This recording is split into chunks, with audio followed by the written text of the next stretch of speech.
let's start with the interception. Perfect. Where you get that coat from? How about that? Same place. Same place? Yeah, Tom, gentleman's playbook. Well, you brought it up. Just talk about what happened in interception, and did you go, here we go again? Yeah, I was chasing him down. I go, is this really happening? Like, yeah, I mean, that one just, yeah, looking, I mean, you got to look right at myself. Obviously, I got to go look at it. Long guy, very, I mean, big, obviously tall arms, and guess I just misjudged his length. And, yeah, I mean, he made a great catch, and I don't know if he's had an easier interception in return than that one. But as I said, I was chasing him down. I'm like, is this happening again? Oh, well, boom, you scored. Let me get back on the field, and let's just get this thing back rolling. Yeah, no ifs, ands, or buts about that. Talk about your mental toughness, but just not blink and go back, and how do you do that? What's that about? I mean, that comes from, I guess, a kid. I mean, when you're a younger brother, you get beat up and you take a lot of losses, and the only way to keep going is by responding and showing that whatever happened last play really doesn't matter. It's all about the next play, and that's who I am.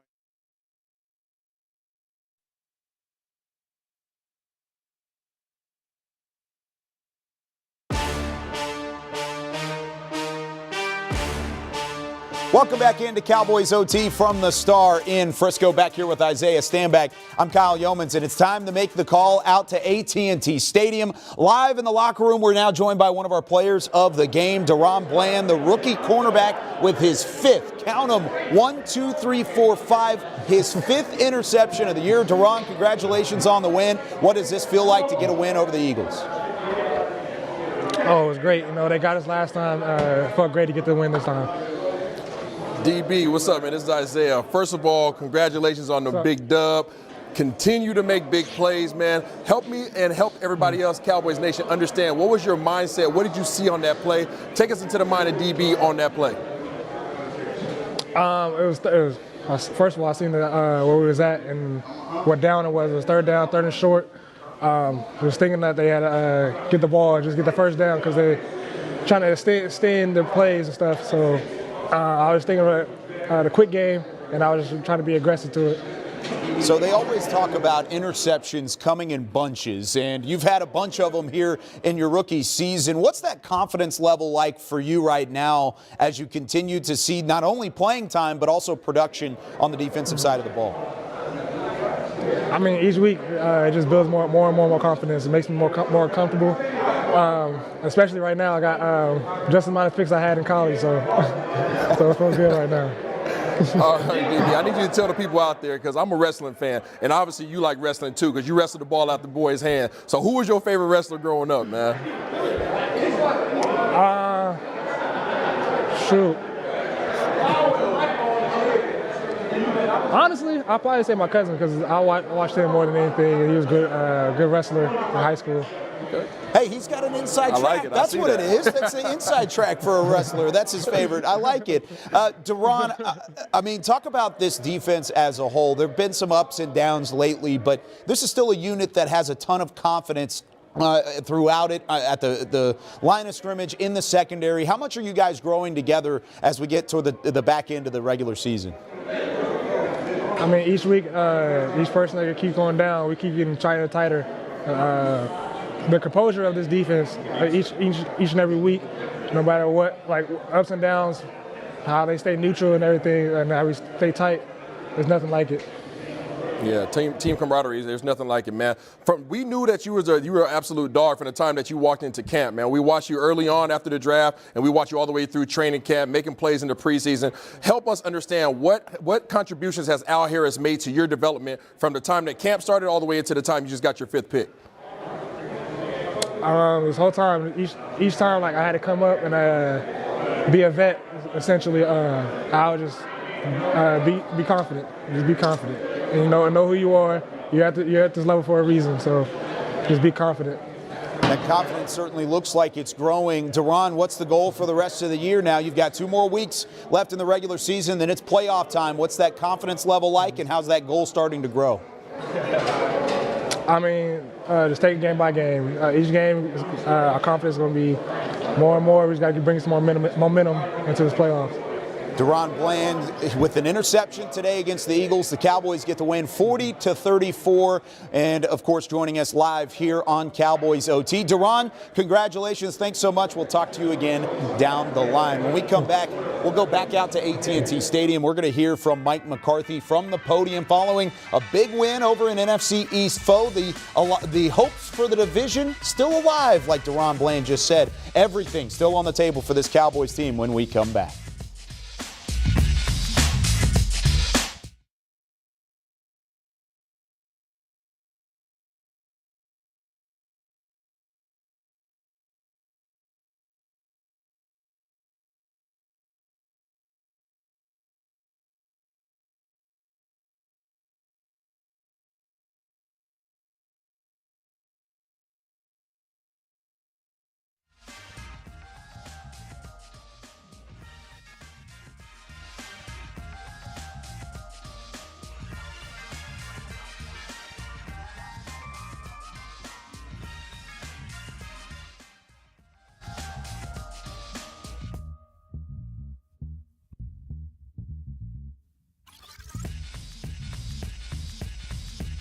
And that's on me. Obviously, got to be better there. And then on the third down, when I dropped back, I said, hey, if it's not open, I'd rather, take a sack or just as long as I keep the clock running, just obviously make them burn a timeout. So it comes in my head, comes into play. But overall, we can be better as a team in those moments, and we'll work on that, and we will be better.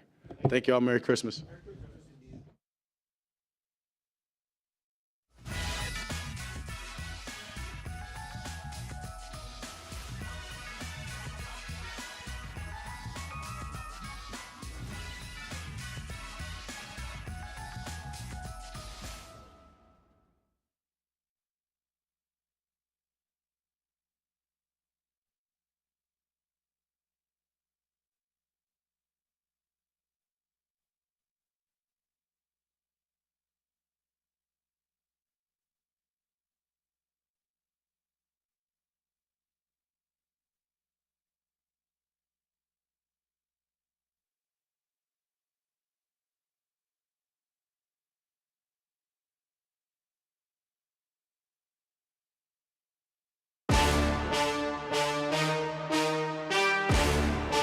The Dallas Cowboys hand the Philadelphia Eagles their second loss of the 2022 season. Welcome back in to Cowboys OT. Kyle Yeomans with you, Barry Church, Isaiah Stanback, and Nate Newton breaking down the Cowboys' 40-34 win over the Eagles. But before we do more of that, let's go back out to AT&T Stadium and hear from head coach Mike McCarthy. All right. Who's first? Coach, it's Clarence. Clarence Hill from Telegram. Dak throws the first pick, opening the game. Just talk about the way he responded. I don't know if he could respond any better. Obviously, he had the interception. Great play. I mean, the play you don't see every day, that's for sure. Just didn't get the ball high enough. But I think clearly his performance. I think going 15 to I think went 15 completions in a row, but just played at a huge level tonight. You can see they crashed the run game. The run defense was really good. But most important thing, I thought Kellen did a really good job staying the course, still getting the run attempts and making sure Tony and Zeke were touching the football. So, and obviously we got it done through the passing game today. Mike Todd Archer of the ESPN. You talked before after the Green Bay game that these games will serve you well. Yeah. What does a game like this do for you? Love it. I love it. This is adversity advancement.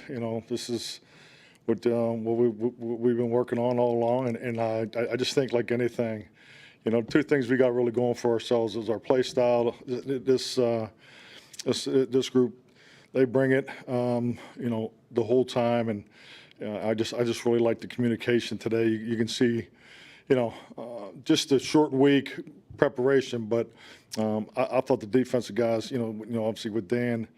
We were getting in and out of our personnel groups, and it was just good to see the young guys and new guys get in, based on the personnel group and just playing the flow. So we knew it was going to be a tough one. They're obviously an outstanding football team. I think both teams probably hope we see each other again. So because you know what that means, but this was a game we wanted to get and felt like we had to have, more for ourselves, and. now we're at 11 wins. So I think our place is clear, but we just got to make sure. Really, this is our toughest stretch of the season from a planning standpoint. Going into a short Thursday game, with Christmas, tomorrow. So that's really professionally where my focus is, and I think the players have done a really good job, and we got it done. Mike, Newy Scruggs, NBC5 Dallas. Two things. Last week you said the team would respond appropriately after the Jacksonville loss. You speak to that, and then also your defense coming up with 4 turnovers, especially the 2 in the fourth quarter. Yeah, definitely. I was not concerned about responding at all, and I think it's just a credit to the rivalry or the division. I mean, look what our division's doing. You're talking about something that has a chance of never been done in the history of the NFL. So. This was a hell of a game. I really wasn't worried about the physical, part of it. I was just really, because of 6 days and just on a shorter week and getting guys healthy. We had the injuries last week, but I think our guys are, they know what's in front of them. We understand the games in the past, and I think you can't dwell on it. You just got to learn from it. Mike Edwarder, ESPN, seemed like the play of the game was T.Y. Hilton's first catch as a Cowboy, 3rd and 30, 52-yard play to set up the eventual game-time touchdown to CeeDee. What were you looking for in that situation? Where was he in the read progression? Well, I think clearly. I thought T.Y., he had 2 huge plays in the game. The 4th down, the penalty that he drew, that was an outstanding route, where he was grabbed coming out of the breaking point. And then obviously with the long down and distance, we're looking for is to get a runner. That's the term that I use. If we can get a runner on the outside, take the shot. And it's a great route, great ball, and obviously a huge play in the game. Calvin Watkins, Dallas Morning News. Back to your defense. Obviously, you didn't have any sacks, but you get the turnovers and obviously the stop late. Just how gritty was your group today? Well, if you were down on the field, you would have felt the pressure. It was hot on both sides. I thought they did a nice job with their rush plan too. So, the ball was coming out with Minshew, and you could see what they're doing. They hit the RPO double move early, and they came out and made the 2 big plays right out to start the game. But I think we were -4. I didn't see the stats before I came in here, but I know we were -4 in the big plays at halftime, and that was just one of the messages where I think there was 19 big plays in the first half. Just hang in there. There's going to be probably another 16, 17. Don't chase them, or, make them, and we definitely made them down the stretch. What did you say about Lamb, how over 100 yards in the first half, and you talked about Kellen stayed the course. He stayed the course as well. Yeah, CeeDee's he's been dynamite all year, and he's obviously getting the attention that because of his performance level. So obviously very gifted young receiver, but just love his tenacity with a smile. So I thought CeeDee played big today. Coach, talk about the fact being down by 10 points twice. This guy's never gave up, just kept rolling.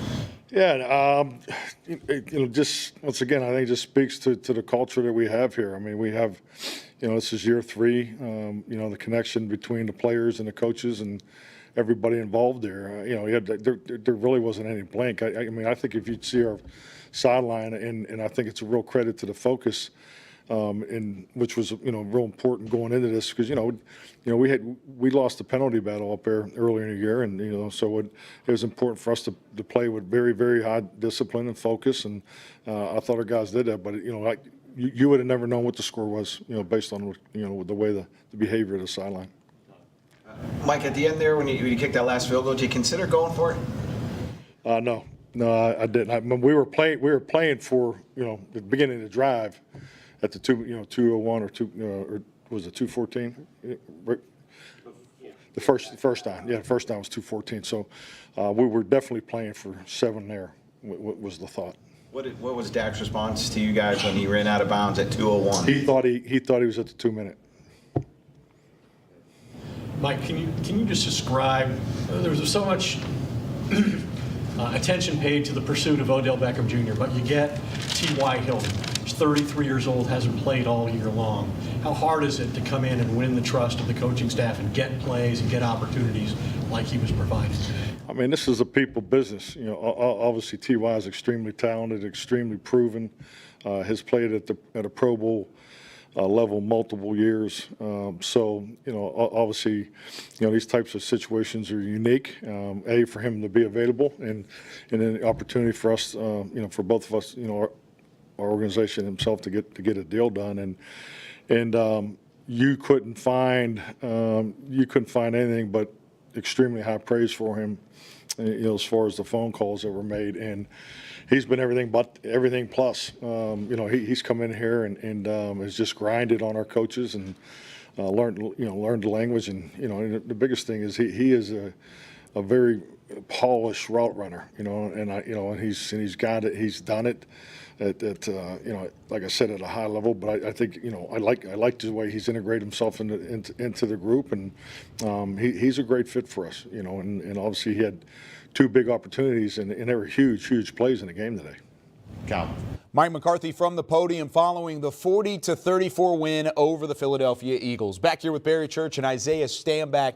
This coaching staff chose the word resilience to rally around this year. They've said it from training camp. They've said it all the way throughout this regular season. They will do it in the playoffs as well. So much so, it's the Twitter header for the Cowboys Twitter account right now. I mean, that's how big that word means something. Today they showed resilience. They didn't necessarily show that in Jacksonville last week when they blew a 17-point lead. What did this team tell you about itself, the way they responded today? Well, that's the word to describe this team all year long. I mean, if you talk about going from the very first game, I mean, you lose your Hall of Fame tackle for 12 weeks. You lose quarterback 1 for 5 weeks. You lose 2 of your top 3 cornerbacks for the season. And yet this coaching staff still is able to get the most out of this team defensively and offensively. Look, if this resilient bunch can continue their ways going into the latter part of this season, the sky's the limit for this team.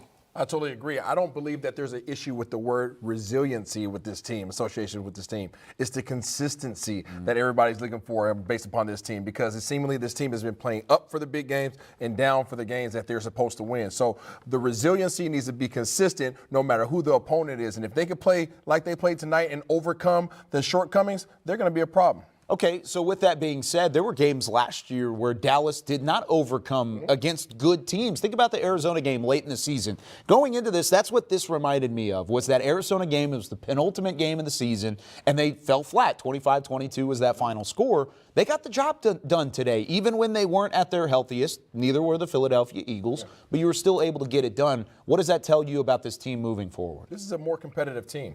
You think about Dan Quinn, who's been in the system now for a couple years. This team, not only just the defensive side, but offensively now, everybody is competing. They've added depth at every position level, seemingly. And now guys want to make plays. You don't want to be left out. When there's opportunities to make plays and do something that's going to be impactful for your team, you want to be the guy that does that. And you're seeing that show up in all 3 facets of the game. That's what I think the difference is here, and that's when you're starting to see these guys overcome the things that they wouldn't overcome last year. You're 100% right, Isaiah. What I love that this coaching staff did is they brought competition in on all 3 levels, especially on the defensive side of the football. You got guys wanting to be that guy on the team. You got these guys wanting to compete, not being left out. You see your other guy making a play, hey, I want to jump in there and make a play as well. And it's gotten this team better and better. Iron sharpens iron. And if they continue this, like I said, the sky's the limit. Hopefully they can do it on the latter part of this year. And even when things aren't perfect, it's a little bit rough around the edges. You clean that up, you get better, but you also you still don't want to be left out. Think about CeeDee Lamb. He's a pretty good indication of what that could have been, because early in the season it didn't look like he was ready for that wide receiver 1 role. Recently, he looks more than ready. He's had 17 receptions, nearly 250 yards, 2 touchdowns over the last 2 games. We hear from CeeDee Lamb next.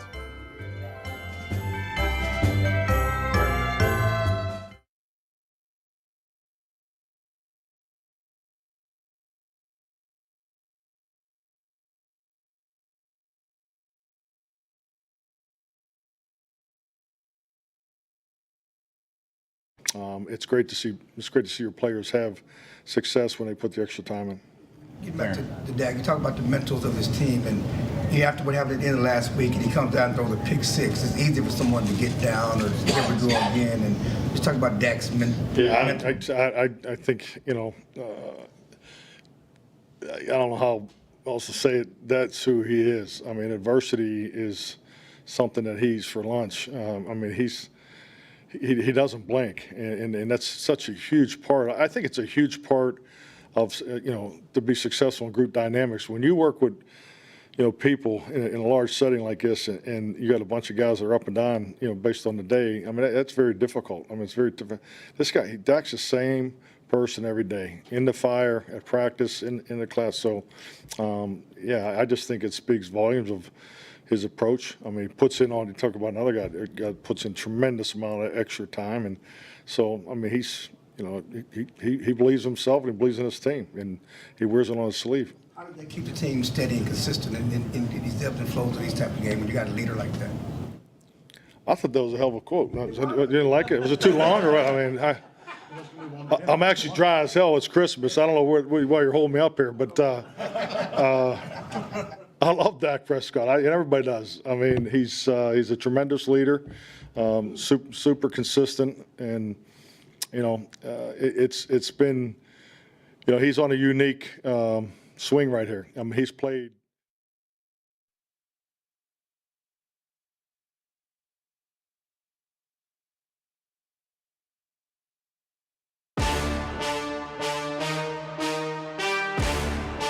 Cowboys get the win by 6 over the Philadelphia Eagles. What did CeeDee Lamb have in store for his 120-yard performance from last week? He had an encore of 126 today. Here's what he had to say following the win. So what's the reaction after a win like that? Is it exhilaration? Is it relief? Where are you right now emotionally? I'm excited. I'm excited as hell. I'm not even going to lie to you. Great way to battle, us as a team. And, man, we always overcome adversity throughout this whole season. Resilient group. And, man, I appreciate each and every one of them. To that end, what do you think of how Dak bounced back from the early interception to pick six, and then from that point forward, he was pretty locked in. Yeah, as an offense as a whole, we understand the only one that can stop us is us. I feel like we say that week in and week out. Understanding the playmakers and the potential we have to be great as a collective unit can't be matched. Resiliency is one of the words. How does a team build resiliency for it to kind of show out game in game? I mean, obviously we don't want the adversity, but I mean, in all reality, this is the NFL. And understanding that God's going to give us their best shot and vice versa, we got to match their energy. So just understanding that resilient, we're going to always lean on it, but that, I mean, we're trying to win. Confidence-wise, big picture, what does it mean to beat that Phillies? Keep growing, keep going. At the end of the day, we got to keep stacking these dubs going into this tournament. For yourself, do you feel like you've been in a little bit of a zone here with your performances? Oh, yeah, I'm locked in for sure. Today in particular, though, you and Dak seemed really in sync. Is there something you can speak to today that allowed you guys to be as productive as you were? Oh, no, we're just going to let the play to do all the talking. I feel like we've kind of answered all the questions. We just got to go out there and do what we do. Is Philly doing anything different in the second half to try and slow you down? Yes, they were freaking doubling me. They knew what they were doing. You welcomed the receiver help. Most definitely. Last few weeks, T.Y. helped him 3rd and 30. That's that 53-yard grab. Come on. That's T.Y. Very exciting player. He's been his whole career, for sure, a deep threat. Don't let the size fool you. The speed to sneak up on you. What could that unlock in the future with this team? Like I said, you keep trying to double me, I have playmakers on the outside, and I have the utmost confidence in each and every one of them, and it showed today. There's a pretty decent chance, especially if you guys handle things the way that you want to in the postseason, that you play them again. What do you think about the idea of playing Philly for a third time? Oh, man. I mean, that's big on big. We're looking forward to those games, and hopefully we see them again down the road. What's impressed you with T.Y. since he's gotten here? T.Y.? What's impressed you about since he's gotten here? How smooth he is. I mean, he's very deceptive. His route running is, I mean, I can go on and on, but he's very smooth. He's a smooth operator, and he understands the game very well. He slowed it down for me in a matter of 2 weeks, so appreciate it. What's Dak's demeanor like after he does have an early interception or something? The sideline. I just told him we got to go get 7. Literally, right after the play, we ended up on the sideline. Of course, they had the field goal. I said, now let's go get 7. I mean, regardless, you can't dwell on what just happened. Understanding this game, a lot of people, get paid. A lot of people got a lot of things to play for, So just overcoming that adversity, everybody's going to make a play. Last one for CeeDee, guys. A year ago, the San Francisco game, there was one catch for you in that game, and everybody's talking about how you needed to be targeted more. Today, 8 catches in the first half. It just feels like, how different does it feel? How much has changed in your role and everything to this point now? Man, I'm ready for whatever that's thrown to me. Throughout this whole season, you know, I've been very humble throughout the season. I mean, that's just me as a person, you know. Never getting too high on the highs, never getting too low on the lows, and understanding just staying neutral, being positive, and doing whatever we got to do as a team, and that's my job to help. All right, thank you, CeeDee. His fourth 100-yard game of the season. He had a multi-touchdown game as well, now up to 8 on the campaign. Back here with Nate Newton and Isaiah Stanback. I'm Kyle Yeomans on Cowboys OT. The expectation going into the year was that CeeDee Lamb was the #1 wide receiver. He's not only looking like a perennial #1, he's looking like a guy who could be at the top of the league. He's looking like a straight goon right now, and that's exactly what you want from the guy that you sacrificed everything for at the wide receiver position. You went ahead and you got rid of Amari Cooper last year, and you said, hey, young fella, we're going to rely on you to take over the throne. And early on, it looked like that might have been a bad decision, but since then, you've already mentioned it, Kyle, he's starting to be a selfless player. He's blocking in the running game, and then when the ball's coming his way, he's making tough contested catches, and then obviously they're finding ways to get him open on plays like you saw tonight. He's scoring touchdowns. He's becoming that big play guy as well as a possession guy to move the chains. He's that humble guy now. You heard him say it. He say, I'm humble. I don't get too high. I don't get too low. At the beginning of the year, even in training camp, we watched him, you know, if a pass didn't go his way, if he thought he was open, you would see his body language change. But as the season went on, he grew to be a better and better guy for how he handles his blocking duties, how he catches the ball. He's a better route runner, and he's making plays, and he's not dropping that small ball, that 5 and out, that 5 and in. He's making the plays that a #1 should now. Yeah, second time this year that he's had double-digit receptions. And in this one specifically, he was targeted 11 times, had 10 catches. Last week, targeted 7 times, 7 catches. He's not dropping any opportunities. He is taking advantage. Micah Parsons taking advantage of plenty of chances throughout his career. We'll hear from Micah when we come back with more Cowboys OT after this.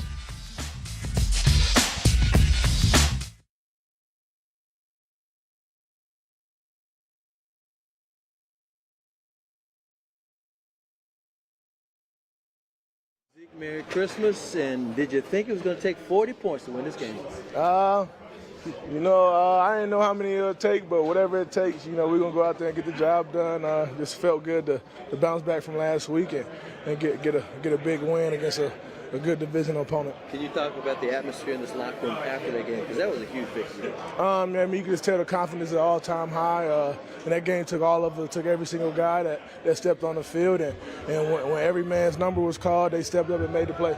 Could you talk about adversity? Because, again, you guys overcame some adversity. You're down 10 points, but you brought yourself back into it, and it was going back and forth and back and forth. There's a holiday tree, basically. I mean, yeah, we spotted them 10 points. We can't really be doing that a lot. I'd say today we made it hard on ourselves a lot. But like you said, the adversity, we prevailed through that adversity. You know, even though we put ourselves in bad spots, that we still made the plays to get us out of there. And man, I'm so proud of this team, and I'm ready to keep moving forward. Merry Christmas. Merry Christmas to you. See, you guys fall down by 10 twice, and then you have a 7-point deficit down right at the end of the beginning of the fourth quarter. What does that say about your guys' offense, able to take all those punches, keep on coming back and win this game? I mean, shoot, the mantra of the year, resilience, man. We got a resilient team. Like you said, we were down 10 a couple times. You know, a couple times we were, third and the one T.Y. call was, third and 30. So, I mean, we were in some tough spots, but, you know, we stayed poised and we went out there and made the plays. You think back to last Sunday, the feeling coming off that field, having this feeling 6 days later. How can you put that into perspective? I mean, definitely polar opposites.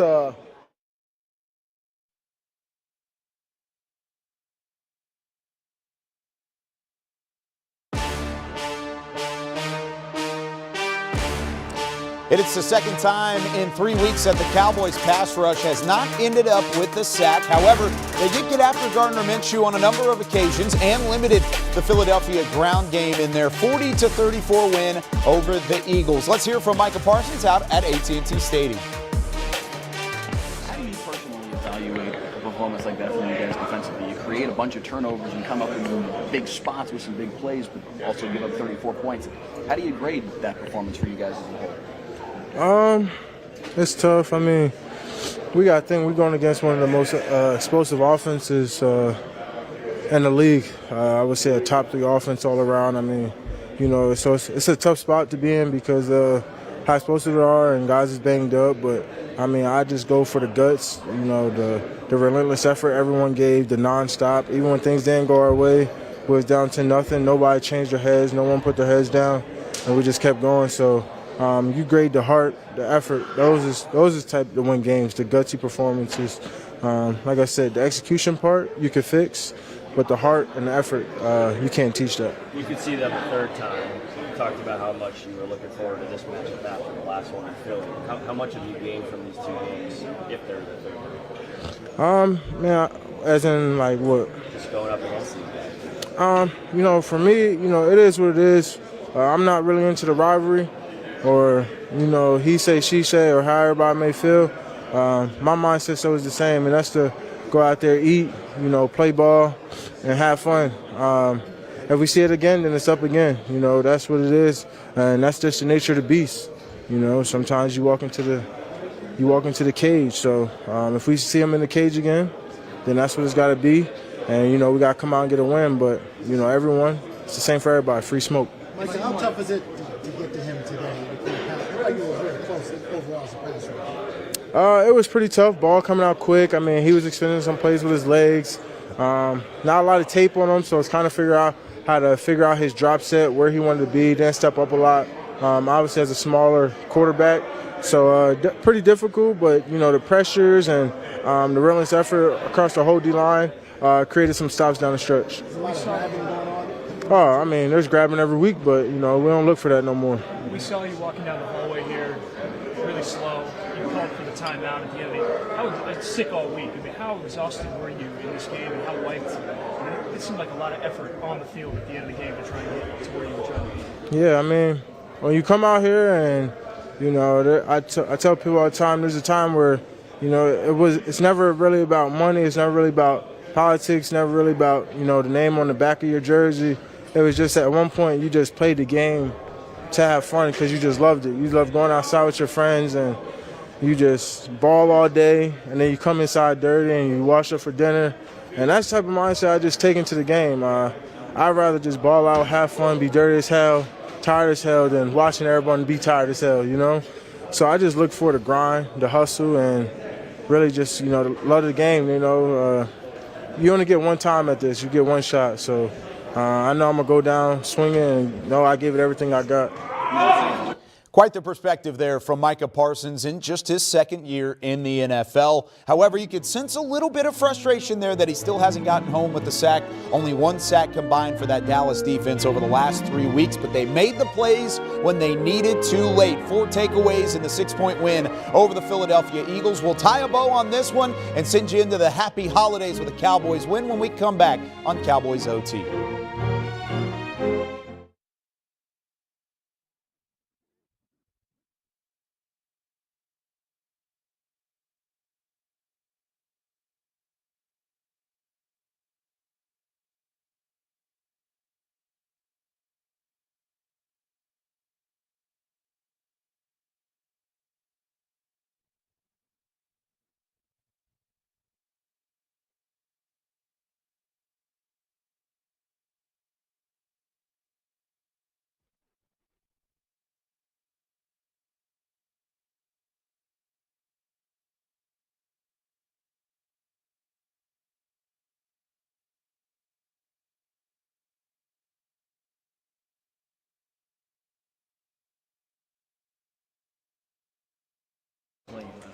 I appreciate it.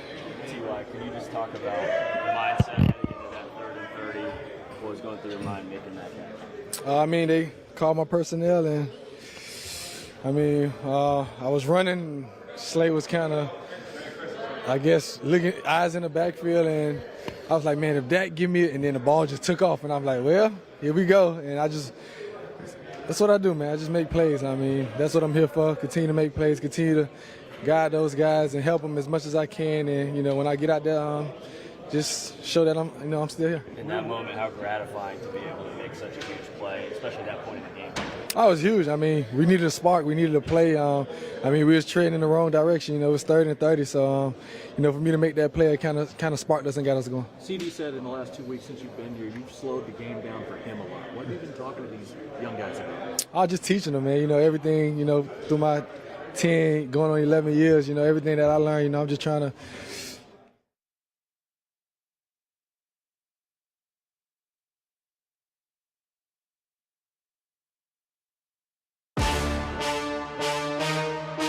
The Cowboys OT was brought to you by Sleep Number. Sleep Number, the official sleep and wellness partner of the Dallas Cowboys. Blockchain.com, trusted by millions, trusted by America's team. And by NFL Game Pass. You'll never miss a game again. Enjoy full and condensed game replays from Week 1 to the Super Bowl.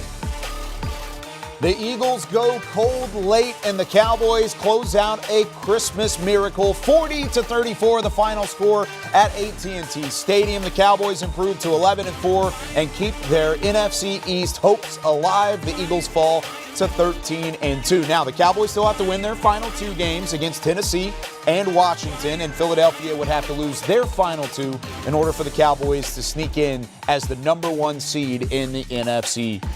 We've got Barry Church, we've got Nate Newton, Isaiah Stanback wrapping things up. I'm Kyle Yeomans. Barry, final thoughts on this 6-point win? Defensively, continue to find ways to take the football away. Forward today, that'll always give you an opportunity to win. Offensively, just find 88 out there. That is a grown man right now, and he is balling. Defensively, just continue to stop the run and give yourself opportunities and keep up with the turnovers. Offensively, man, just keep gelling. So you're saying there's a chance, Kyle? There's a chance. There's a chance. Continue to play your 1-game season. Every week you have a new opponent. Take care of the guys that show up to the stadium, and then you'll find yourself in a good situation at the end of the year. Got to find a way to get it done. The Cowboys will face the Tennessee Titans in a short week. Thursday Night Football coming up this week. We'll be here pregame and postgame to break it all down for you starting at 7 p.m. Central Time, 6 p.m. Central Time will be our pregame coverage on DallasCowboys.com. But, hey, happy holidays, everybody. Merry Christmas. It's a good Christmas Eve. Smiles across Cowboys Nation because they get the job done today, 40-34, and 40 burgers on Christmas Eve, too. How about that? It tastes very nice here on Christmas Eve. For Barry Church, Nate Newton, Isaiah Stanback, I'm Kyle Yeomans. And, again, from our entire crew, happy holidays. We'll see you on Thursday with more Cowboys OT.